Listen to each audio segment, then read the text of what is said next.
মাইক্রোম্যাক্সের ক্ষেত্রে যদি দেখেন যে এরকম সমস্যা আসছে যে নতুন ব্যাটারি কিনছেন, কাস্টমার নতুন ব্যাটারি কিনছেন, বা আপনার দোকান থেকে একটা নতুন ব্যাটারি সে কিনতে আসছে, হ্যাঁ, অথবা আইটেলের কিছু কিছু মোবাইল মডেলে এই ঘটনা আছে।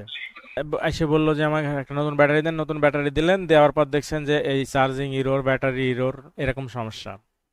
আপনার এক ব্যাটারি চেঞ্জ করে একটা দিলেন, যে ব্যাটারি দেয় সেটাই অবস্থা। অন্য দোকানে গেল, আপনার কাছ থেকে চলে গেল অন্য দোকানে, অন্য দোকানে যা লাগাই দেখছে একই অবস্থা, আবার ঘুরে আপনার কাছে আসছে, তাহলে মোবাইল ঠিক করে দেন। এখন আপনি কি করবেন?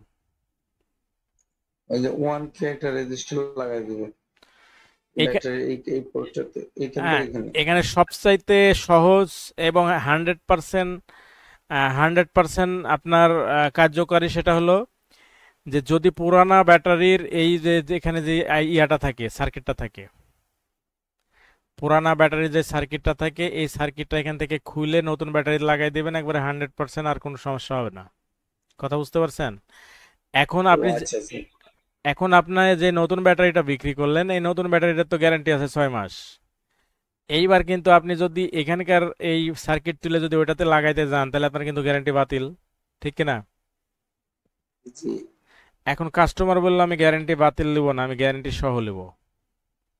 এইবার গ্যারান্টি সহ যখন নিতে যাবেন, তখন আপনাকে এইখানে 1K একটা রেজিস্টার লাগাইতে হবে মাইনাস পয়েন্টের সাথে। লাগিয়ে যদি হয়ে গেল তাহলে হয়ে গেল, যদি না হয় তাহলে আপনার এইখানে যদি 68 বা আর 20 বা এরকম কিছু যদি লাগানো থাকে, এটার ভ্যালু চেঞ্জ করতে হবে। যদি 100 থাকে তাহলে 68 লাগান, 68 থাকলে 100 লাগান, 20 লাগান, তারপরে 200 লাগান। চেঞ্জ করে করে দেখবেন কোনো না কোনোটার সাথে মিলে যাবে।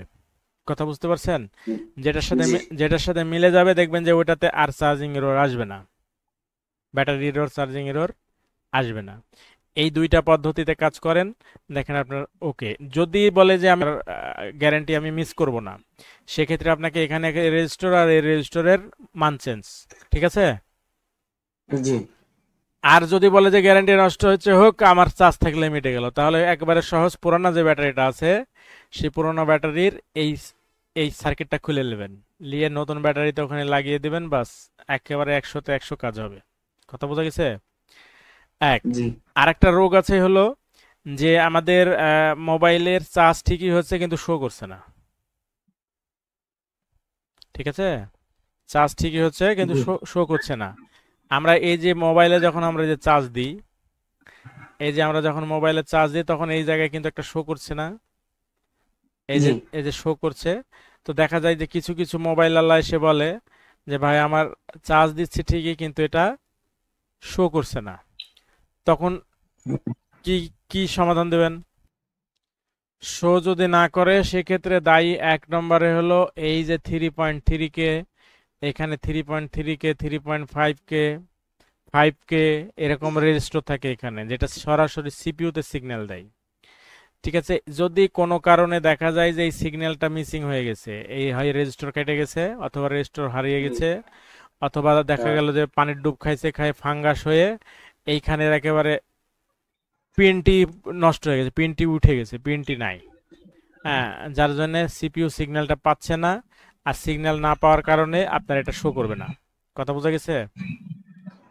এখান থেকে একটা সিগন্যাল জি অবশ্যই সিপিইউতে যাবে। আবার অনেক সময় দেখা গেল যে পানির ডুব খাওয়ার কারণে এই লাইনের মাথায় সিপিইউর ভিতরে যে বল আছে সেই বলের ভিতরে ফাঙ্গাস হয়েছে, ফাঙ্গাস হওয়ার কারণে সিপিইউ এটা সিগন্যালটা পাচ্ছে না, যার জন্য এটা শো করে না।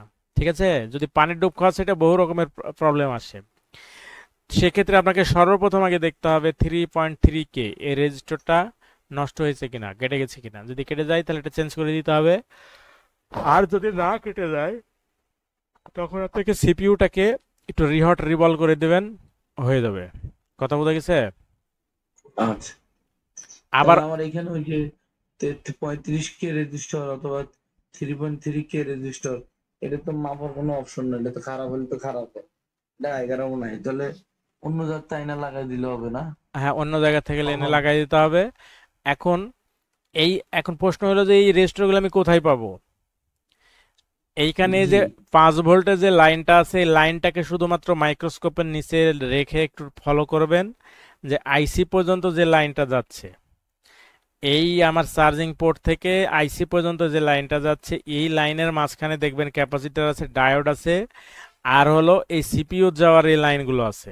ঠিক আছে, এইগুলো আমরা জি মাইক্রোস্কোপের নিচে রাখলেই আমরা দেখতে পাবো। কথা বোঝা গেছে?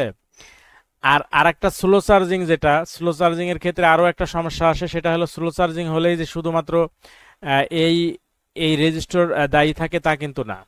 স্লো চার্জিং এর ক্ষেত্রে কিন্তু আবার চার্জিং পোর্টও দায়ী থাকে। অনেক সময় চার্জিং পোর্টের ভিতরে ফাঙ্গাস, ময়লা, এই এই ধরনের কিছু তো কারণে পুরাপুরি অ্যাম্পিয়ারটা এখানে পাস হয় না।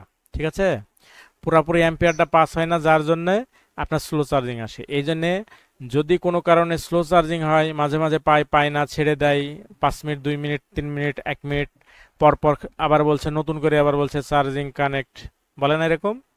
চার্জে দিছে তো 1 মিনিট জি পর, 1 মিনিট 2 মিনিট পর পর বলছে চার্জিং কানেক্ট, মানে আবার আবার বারবার খালি কানেক্ট হচ্ছে। তো বারবার কানেক্ট হয়ে গেলে এগুলো কিন্তু চার্জ উঠে না, অথবা সারাদিন উঠে উঠে দেখা গেল এক এক দাগ হয়নি। তো সেক্ষেত্রে সর্বপ্রথম আগে চার্জিং পোর্ট চেঞ্জ করতে হবে।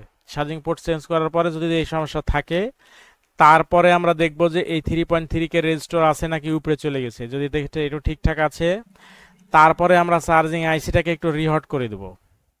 চার্জিং আইসিটাকে একটু রিহট করে দেবো, যদি রিহট করে যদি না হয় তাহলে চার্জিং আইসিকে চেঞ্জ করে ফেলতে হবে। কথা বুঝতে পারছেন?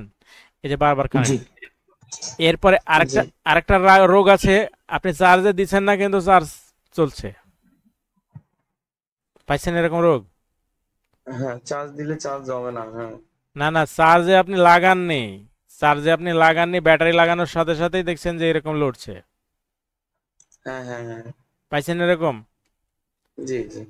তো ওই কাস্টমার কাস্টমার দেখা যাচ্ছে যে কাস্টমার নিয়ে এসে বলছে, দেখেন ভাই আমার সব সময় চার্জ হচ্ছে। হুম, আমি চার্জে দিলেও চার্জ হয়, না দিলেও চার্জ হয়।